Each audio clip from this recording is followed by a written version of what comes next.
Friends, today some Christian communities are celebrating the memory of St. Josaphat, Bishop and Martyr.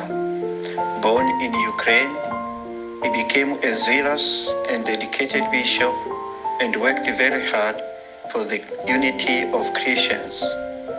He suffered martyrdom at the hands of his opponents.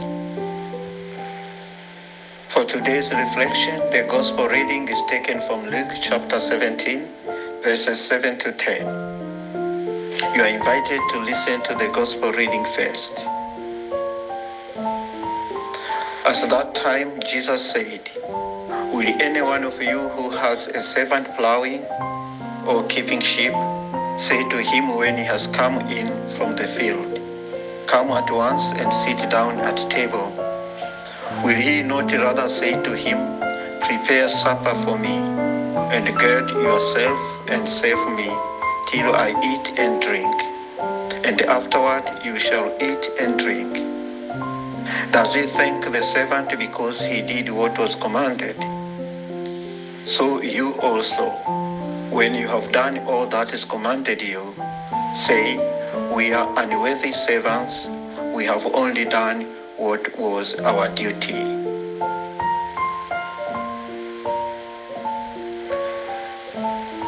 Brothers and sisters, in God's eyes, we are all his servants because God owns everything we have, including our lives. Our attitude should always be one of gratitude for what God is doing for us.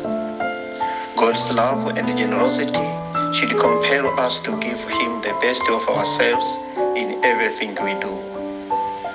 Jesus' use of the image of a slave in today's gospel may not sound appealing to us who live in a world of freedom, where the principles of democracy are invoked every day, even if they are not upheld as they should be.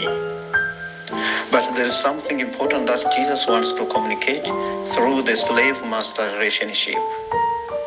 A slave recognizes and accepts that his duty is to serve his master.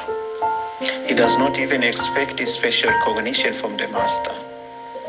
The total submission of the slave to his master is what I want to focus on here. Jesus has such a total trust in his Father that he is always ready to do what is asked of him. He makes himself the servant of others, even to the point of washing their feet. He is our perfect example of submission.